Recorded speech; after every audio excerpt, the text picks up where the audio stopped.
આ જોઈન કર્યા એમાં ઘણા જોઈન કર્યા ને હું કામ આ જોવાનું ચાલુ થયું પછી જ બ્યુટી પાર્લર આવ્યું. પેલા તો બ્યુટી જ હતા, પાર્લર નહોતું. અને ત્રીજી વાત એની હું ટીકા નથી કરતો બેનો, પોતાના શરીરને સુંદર રાખવું, ખાસ કરીને બહેનોએ જે શૃંગાર કરવો એનો ઉલ્લેખ છે દેવી ભાગવત. એ દીકરી કે બેન એ પોતાને શૃંગાર નથી કરતી, લક્ષ્મીની ઉપાસના છે. જે બહેનો જેટલા ચોખ્ખા હશે ને, સ્વચ્છ હશે ને, સુંદર હશે ને, એટલા એની ઘરે સંપત્તિ વચ્ચે. વાન કેવો છે એ નથી જોવાનો, સંસ્કાર કેટલા છે, ગુણ કેટલા છે, ચોખ્ખા કેટલા. પછી હા અમારે તો કાંઈ ક્યાંથી હોય, માખ્યું બમણા તારી ડોયા મોઢું ધોતી હોય. અમુક ના તો છોકરા ના નાકમાં જીરો ના લેમતા, અને ઓલો રોવેતા એને છે રોયા મૂંગો છોકરો ગોબરો, માં ગોબરી, ઓલો તો પોથળી પીને ત્યાં બીજે પીડ્યો હોય. લોટ એવો ખરેખર કહો. અમારે એક છોકરો જોવા ગયો, હવે તો જોઈને સંબંધ કરે ને, જોવા ગયો એટલે દીકરીને બાપાએ કીધું જો આ રૂમમાં દીકરી બેઠી, જા છોકરા બેટા વાતચીત કરજો, મારો દીકરો જા. તા તો ઓલો ગયો અંદર, બેન બેઠેલા, દીકરી ઊભી થઈ ગઈ, આવો ભાઈ આવો.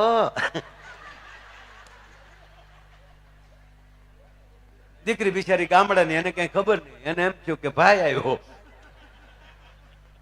ત્યાં તો ઓલો ખોટો રૂપિયો નીકળે, બહાર નીકળી ગયો ગબદી. ત્યાં પપ્પાએ પૂછ્યું કા બેટા શું થયું? એ કે હાલો પપ્પા પૂરું થઈ ગયું. કેમ? તમારે એક દીકરી વધી ને મારે એક બેન વધી.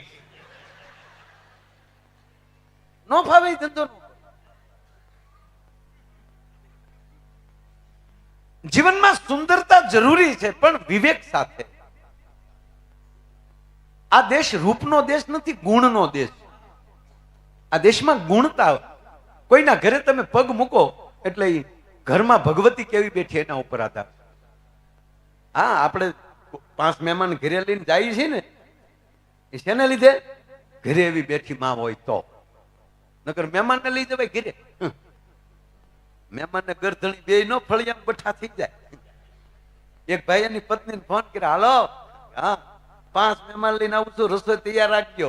તો હામેલી ઝીણા અવાજમાં જવાબ આવ્યો, એ સુવિધા આપકે ટેલિફોન में उपलब्ध नहीं है, લઈ જા.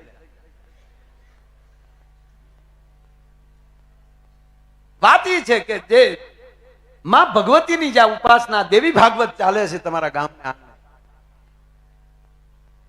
એ કેવલ માની ઉપાસના છે.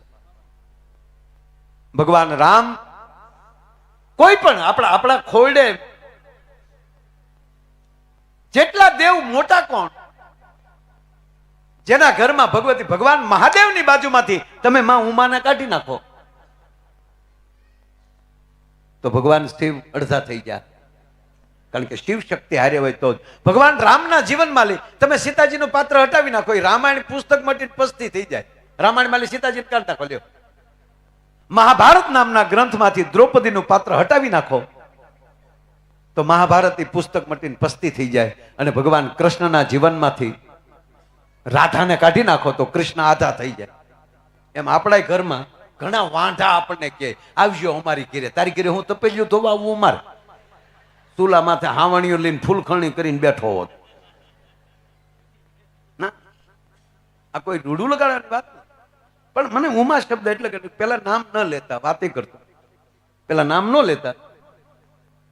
અને પાછું જુઓ આમ તેથી બ્લુટૂથ કેવા ચાલુ હતા ખબર? 50 આદમી બેઠા હોય, એમાં આ બાજુ 50 બહેનો બેઠા હોય, પણ જે ભાઈના પત્ની ન્યાલી એટલું કઈ ને સાંભળ્યું એટલે ઈ ટાવર પકડો. નગર સાંભળ્યું બધા એ હોય, પણ એ ઘૂઘુના ઘરના બોલ્યા તો એ ઘૂઘુ જ કે હા. અમારે ઘૂઘુના લગ્ન થયા ને, બ્યુટી પાર્લર ની વાત આવે એટલે કહું, પણ એ સારી વસ્તુ છે, આ જોક છે. હવે તો આ ભગવાનની દયા થઈ, મેં કીધું ને જોવાનું ચાલુ થયું પછી જ બ્યુટી પાર્લર આવ્યું. તમારા ઘુઘુના લગ્ન થયા, પરણીને આવ્યો, 15 દિવસ હર્યા ફેર્યા, રોટલા ખાવા ગયા, બીજે જમવા ગયા, માં અંબાજીના દર્શને ગયા, પાટણની વાવ જોઈ, 15 દી હર્યા ફેર્યા. પછી પાછો ફેક્ટરીમાં કામ કરતો હતો. એ ફેક્ટરીમાં કામ કરતો હતો એટલે પાછો 15 દીની રજા પૂરી થઈ એટલે વયો ગયો. એ 15 દી પાછો નોકરીએ વયો ગયો. 15 દીની રજા પાછી પૂરી કરીને પાછો આવ્યો એટલે લગ્નના 30 દી થઈ ગયા. પણ અહીંયા 15 દી આવ્યો ને તો જેમ કોરોનામાં કેમ થયું હતું બધું નેણ જાડા, બેનનો ઓલો વાટા પ્લાસ્ટર બધું ઉખડી ગયું. તો રાખના ઢગલામાં પાણીના સાટા નાખ્યા હોય એવા બેનનું મોઢું.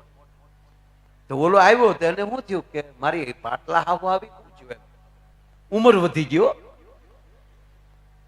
બાજુમાં આવ્યો ત્યારે ખબર ના આ તો ઈ જ છે એટલે આવીને સીધું પૂછ્યું કે તારા મોઢાનું શું થયું? તો બેન ખીજાણા, તમારા ગામના પાણીમાં હક જ નથી, આ 35 દીમાં મારા મોઢાની પથારી પડી ગઈ. બોલો કે મારી માં 35 વર્ષથી છે અહીંયા, એને કઈ ન થયું તને 35 દીમાં, પણ બેન હારા. એટલે બેને એવું કીધું કેવું નથી ઘુઘો, હું છે ને તમે જોવા આવ્યા ને ત્યારે તે બ્યુટી પાર્લરમાં જઈને ફેશિયલ ને એવું બધું કરાવ્યું, અને લગ્નમાં તો મેં તે બધું રેડી કર્યું હતું મોઢાનું. કાકા કઈ રીતે આ બ્યુટી પાર્લરમાં થાય? આ ઘુઘાને બ્યુટી પાર્લર ની ખબર જ નહીં. અમારા ગામમાં કે બ્યુટી પાર્લર છે, કઈ જગ્યાએ એડ્રેસ લીધું ઘુઘુએ કે બીજા માળે ફલાણું બ્યુટી પાર્લર. તો ઘુઘુ ત્યાં પહોંચ્યો, એ બેન ને મળવા ગયો, પણ ભેટ લેતો ગયો સરસ મજાનો ફોન.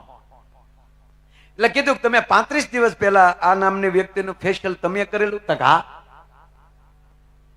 સરસ બેન, થેન્ક યુ બેન, એ મારા વાઈફ છે, મારા લગ્ન હતા ને તમે જ આ મારા પત્નીને તૈયાર કર્યા હતા અને એટલા સુંદર તૈયાર કર્યા ને એટલે હું બહુ રાજી થયો, એટલે હું તમારા માટે ભેટ લાવ્યો છું આઈફોન. હવે આઈફોન 5000 ના કામમાં 1.5 લાખનો ફોન આવે, કોણ રાજી ન થાય? ત્યાં તો બેન 3 વાર બોલ્યા thank you Bela, thank you, thank you કહીને ભાઈ નીકળી ગયો બોક્સ અંબાવીને. બેને થેન્ક યુ કીધું એટલે, પણ બેન ઉતાવળા થયા, ખબ જોઈ લઉં કયું મોડલ છે. એ બોક્સ ખોલ્યું તો અંદરથી નોકિયા 3315 નીકળ્યો, બ્લેક એન્ડ વ્હાઈટ. બેને ઉતાવળથી એના બારી આમ ખોલી તો ઓલો ત્યાં હજી ગાડીમાં નીચે બેસતો હતો તો ઉપરથી બેને હાથ કર્યો કે ભાઈ તો હા બેન આવું કરવાનું ભઈલા? તો ઓલો કે બેન હું તમને ઈ જ કહું છું, આવું કરવાનું તમારે? કે પણ આ તો નોકિયા 3315 થાય કે મારે એવું જ નીકળ્યું, તમે તો મોબાઈલ બદલાવી શકો, મારે તો કાયમ ભટકી ગયું ને. પણ પેલા નામ ન લેતા વાત હાલે છે. તો ભગવાન મહાદેવ ક્યાંથી નામ લેતા હોય? પછી આ બધા વડીલોને ખબર છે કે નામ ન લે તો કરવું શું? તો એને જે એનું જે નામ હોય એ નામ ન લે, પતિદેવ. સાંભળજો આ વાત બેનો. પછી એને ગમતું હોય ને એવું એ હુલામણું નામ રાખે. અમુક કે જમકુ, ઓલી બાજુ વયો જતા કે બકા. આ બકો શબ્દ ક્યાંથી આવ્યું એ હું ગોતું છું કે બકો. આ માસ્ટર સાહેબ ભાગવત નો શબ્દ છે, ભાગવતમાં આવે બકો ને બકી. બકાસુર નામનો રાક્ષસ બકો, આ હકીકત કહું મારા બાપ. અને બકી પૂતના એની બેન છે, પૂતનાનું મૂળ નામ બકી છે.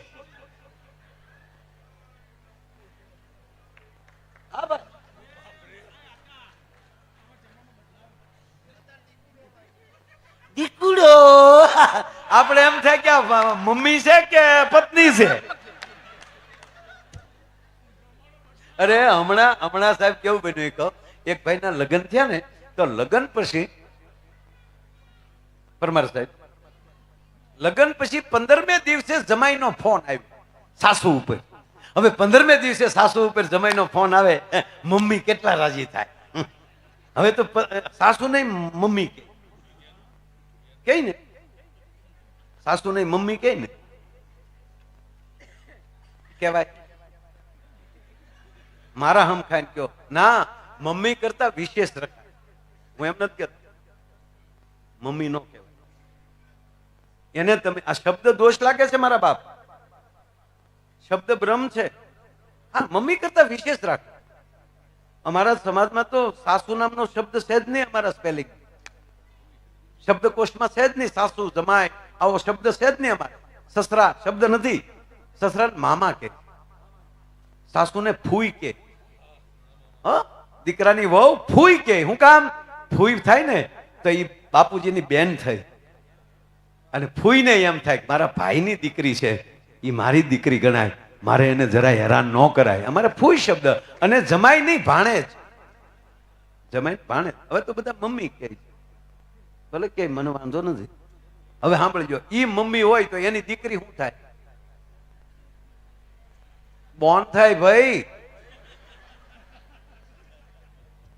નહીં એટલે પ્લીઝ એમાં ખાસ વિનંતી કરીને કહું કે દીકરીના માવતરને તો વિશેષ રાખજો મારા બાપ.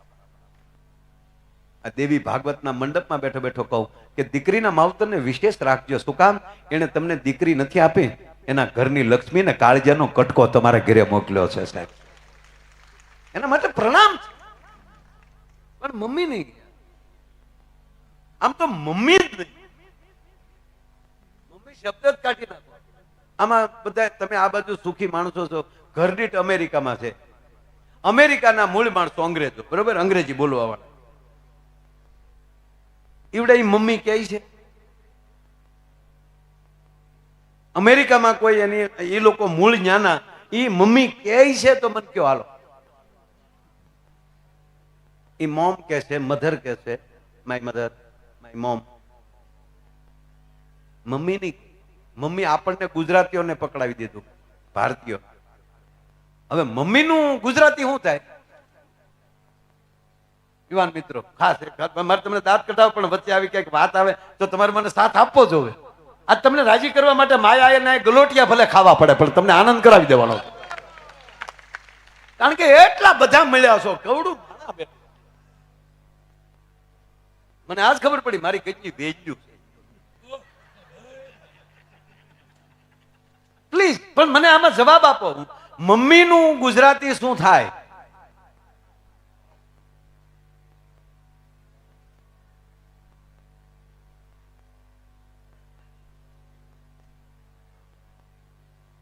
કોઈ કહેશે ભાઈ?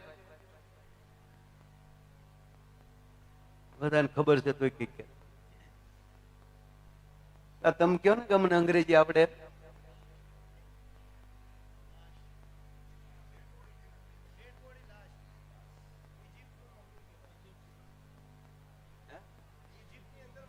ઇજિપ્તની અંદર મમ્મી કહે ને અંગ્રેજી. મમ્મી નો અર્થ જ થાય લાશ, ડેડ બોડી. અંગ્રેજોએ નક્કી કર્યું છે કે આ દેશમાં કોઈ મહાન હોય ભારતમાં તો એ માં મહાન છે. એ માને જ ખતમ કરી નાખો ને એને લાશ કરી નાખો, પછી લાશ કોઈ દી વીરવર પુરુષને જન્મ નહીં આપી શકે. એટલે મમ્મી શબ્દ આપણે પકડાવી દીધો. અને પપ્પાને, બાપુજીને શું કહેવાય અંગ્રેજીમાં? એ લોકો ફાધર કહે, આપણે શું કહે? ડેડ. હાય ડેડ. ડેડ નું ગુજરાતી શું થાય? પતી ગયેલો, પહોંચી ગયેલો. એટલે આવા નવા દિવસોમાં થોડુંક એવું આપણે કરીએ કે આપણા મૂળ શબ્દોને, અને શાસ્ત્રોમાં નામ હોય એવા દીકરી દીકરાના નામ રાખીએ, એટલે બહુ મજા આવે.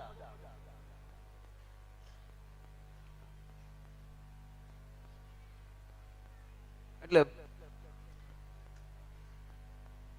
એમ હુલામણું નામ ટૂંકમાં ગમે આપણે રાખતા, બરોબર. મૂળ વાત પાછો મારે જે હેતુ જે કેવું છે એ મને વયું જાય. વાત કરું છું મહાદેવની, ભગવાન શિવની અને માં ઉમાની. તો ભવાની નામ છે, પાર્વતી નામ છે, ચામુંડા નામ છે, મહાકાળી નામ છે. જેમ જેમ માં કામ કરતા ગયા એવા એના નામ પડતા ગયા. પણ ઉમા છે એ અતિ કઈ વાલું હોય નામ કોઈને તો એ ભગવાન શિવને વાલું હતું. ને મહાદેવ જ્યારે પાર્વતીને બોલાવતા ત્યારે પાર્વતી અહીંયા આવો એમ નહોતા કહેતા, ત્યારે એને હુલામણા નામે કહેતા ઉમા. એનો પુરાવો હતા કે રામાયણ. કે ઉમા કહું મેં અનુભવ अपना ए सतंगरी भजन जगत सब सपना। રામાયણમાં જ્યારે જ્યારે પાર્વતી કહે છે મહાદેવને કે મને આ વાત કરો, અને ત્યારે ભગવાન શિવ એને ઉમા તરીકે બોલાવતા જે શબ્દ મહાદેવને વાલો હોય એ શબ્દ આપણને કેટલો વાલો હોય, મારો કહેવાનો સૂર્ય છે. એટલે બાકી જે નામ લેતા હોય એ લેજો તમ તારે. હો પાછું હું આમાં એમ કહેતા ને કે માયાભાઈ ક્યાં ઉંબાડ્યું ઓડાડ્યું. 15 દી પછી જમાઈનો ફોન આવ્યો, લ્યો અહીંયા ને અહીંયા રહેજો. એક વાત માં બીજી વાત ને બીજી માંથી ત્રીજી વાત ક્યાં હતા એ પછી ભૂલાઈ ન જાય. વાત ક્યાં હતી? જમાઈનો ફોન લગન પછી 15મા દિવસે આવ્યો અને મમ્મીએ ફોન ઉપાડ્યો. હાલો મોમ, બોલો કુમાર, કેમ છે બધું? શું ચાલે છે? શું ચાલે છે કીધું તા તો જમાઈ રડી પડ્યો. મમ્મી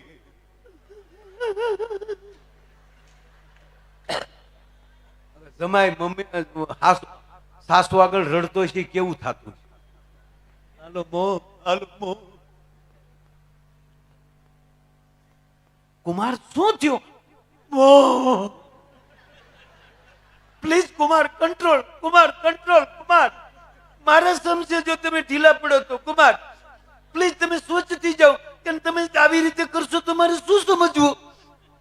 ના મોમ, તમારે કઈ સમજવાનું નથી. હવે સમજો તો તમારા બાપ ના આમ છે. હવે તો જે સમજવાનું હતું એ મારે સમજવાનું છે મોમ. પણ કુમાર શું થયું? ઓય મમ્મી મને પૂછો માં. પ્લીઝ કુમાર તમે પાણી પી લો, શાંતિ કરે પછી મને ફોન કરો. પાણી પી લો જોઈએ કુમાર, મારા પાણી પી લો. ચાલુ રાખો માં, લ્યો હું ચાલુમાં ફ્રેશ થઈ જાઉં છે. પાછું પાણી પી લીધું, મોઢું મોઢું. હાલો મોમ. હા કુમાર બોલો શું છે? મોમ 15 દી પહેલા હું ભણવા આવેલો ને. હા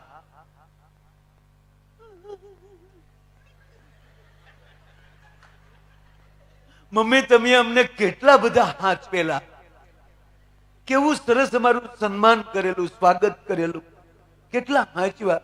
કે પણ કુમાર હાંચવા જ પડે ને. તમે હું કામ હાંચવા મને આજ ખબર પડી.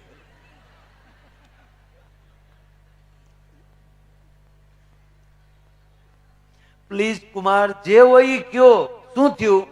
બીજું કઈ નહીં મમ્મી. તમને યાદ છે ને અમે જયારે વિદાય લીધી ત્યારે તમારી દીકરી ગાડી બેસી ગયા, હું ગાડી બેસી ગયો, અને પછી તમે બારીમાં આમ કોણી રાખી અને મારી ઉપર તમે રડતા રડતા હાથ ફેરવતા હતા. કુમાર, કુમાર ધ્યાન રાખજો, કુમાર ધ્યાન રાખજો, કુમાર ધ્યાન રાખજો. ત્યારે મને એમ થતું હતું કે તમારી દીકરીની ભલામણ કરો છો કે અમારી દીકરીનું ધ્યાન રાખજો, દીકરીનું ધ્યાન રાખજો. પણ મમ્મી 15 દિવસે આજ મને ખબર પડી તમે મને કહેતા હતા કુમાર તમે ધ્યાન રાખજો, અમારું વાવાઝોડું આવે છે.